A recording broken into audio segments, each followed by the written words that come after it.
Hello and welcome. In this video, we're going to write our first basic C++ program that's going to print text to the screen.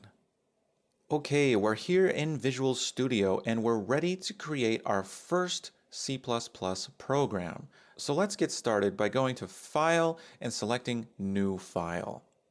Now we'll get our new file opened up here in the text editor, and right away we're going to want to save this by going to File and clicking on Save As.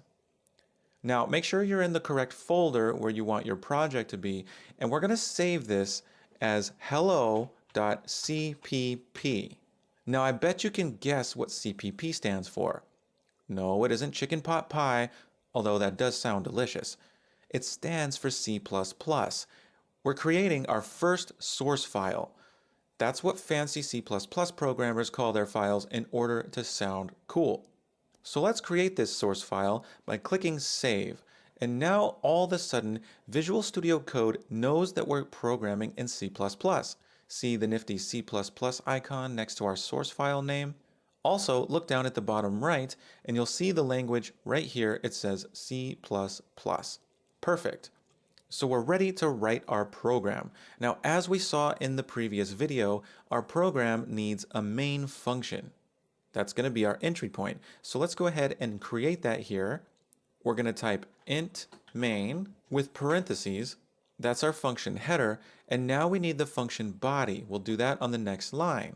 Now, type the opening curly brace and notice right off the bat that Visual Studio Code already provides us with the closing curly brace. That's because it can read our minds.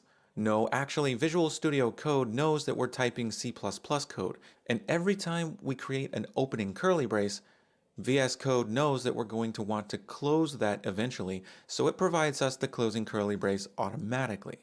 Now hit enter and you'll see the cursor indent a little bit, and that's because again VS Code knows that we want to indent inside the main function. Our statements will be indented for clarity.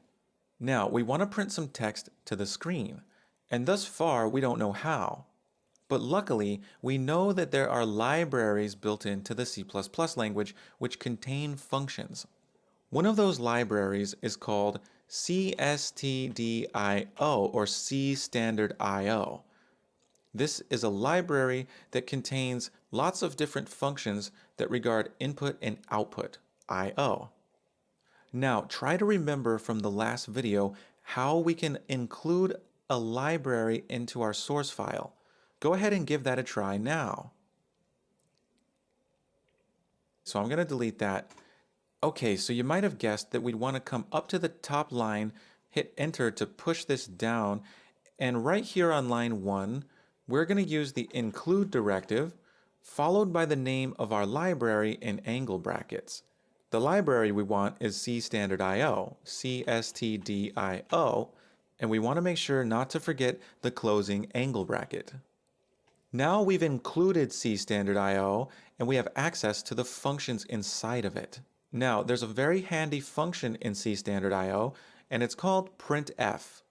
I'm going to start typing printf, and before I finish, notice that VS Code pops up this window here. You see, it says, oh, I think I know what you're typing. Perhaps you want one of these functions. And of course, the top one is printf. That's the one I wanted. So I can click on that, and VS Code will type the rest of it for me. This is called autocomplete. This allows us to be lazy and do less work, which is great. Okay, so we're going to call printf. Now, try to remember what we need to do to signify that this is a function call. That's right, we're going to want parentheses. Now, I typed the first opening parentheses and VS Code gave me the closing of the parentheses. VS Code knows that we're always going to want to close any parentheses that we open. Okay, so this looks like a function call. Now, what are we missing with this statement? That's right, you guessed it, the semicolon. Now we're making a call to printf. Now hold on a minute. Printf is designed to print text to the screen, so it needs to know what text we'd like it to print. In other words, it requires input. So we're going to pass in input into the parentheses in the form of text. And our text has to be in double quotes. Now, I typed the opening double quotes and VS Code provided the closing double quotes for me. Are you starting to see a pattern here? Now, our message that we want printed to the screen goes inside the double quotes here.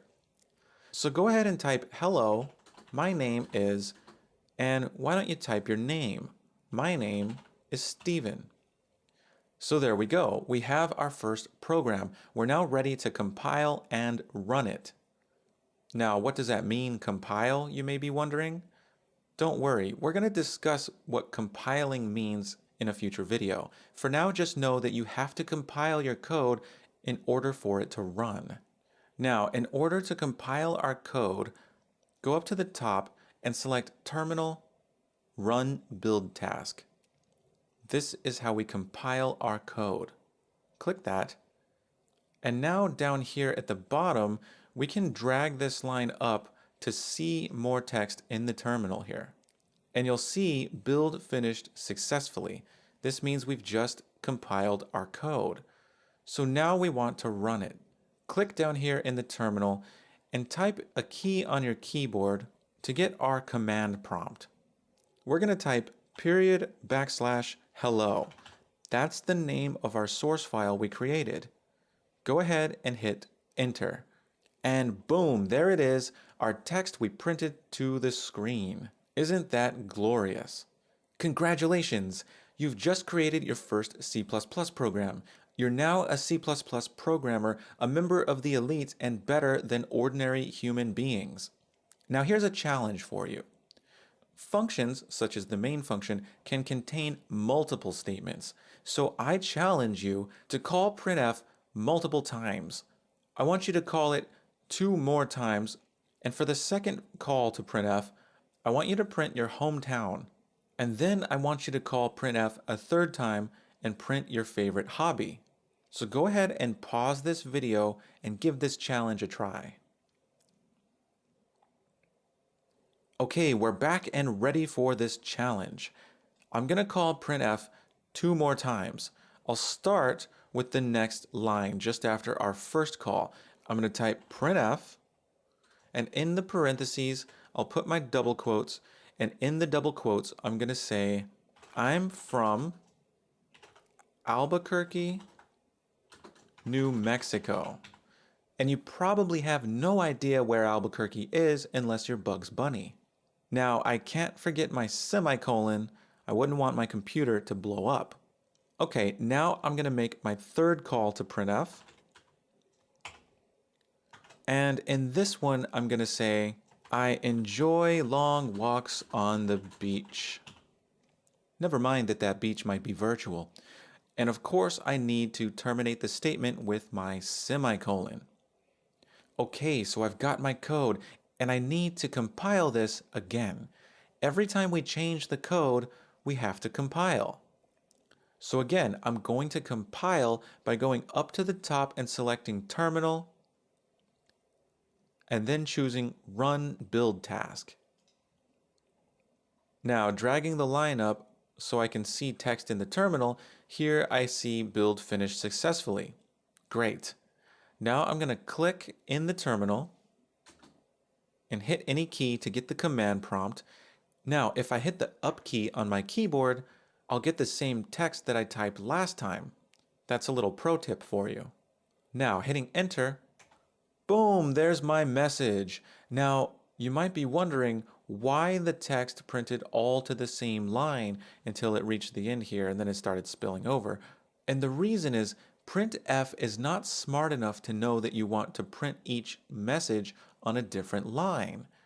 It's going to just keep putting text on the same line until it runs out of room, and then it'll go to the next one. But what if you want each message printed on its own line? Well, I'm going to give you a special gift. It's called the newline character. At the end of your first message, just inside the closing double quotes, type \n. This is the newline character. Now, I know what you're thinking. /n looks like 2 characters, but trust me, think of it as a single character. It's called newline. Newline is like magic. It says, as soon as you start printing text after me, make sure you do it on a new line. Go ahead and put a new line character at the end of each message, just inside the double quotes. Now we can compile this again. So go up to the top, choose Terminal, and run build task. Now that we've finished compiling, we're ready to run this. So click in the terminal, type any key to get the command prompt, and hit the up arrow so we get the same text we printed last time. Go ahead and hit enter. And voila! There is our text, and each message is printed on its own line. This is all thanks to that new line character that tells printf to print the next message on a new line. Bravo! Go ahead and pat yourself on the back because you have completed your first program, but I want you to get excited because this is only the beginning. Our next videos will be getting into some much more interesting function calls. I'll see you in the next video.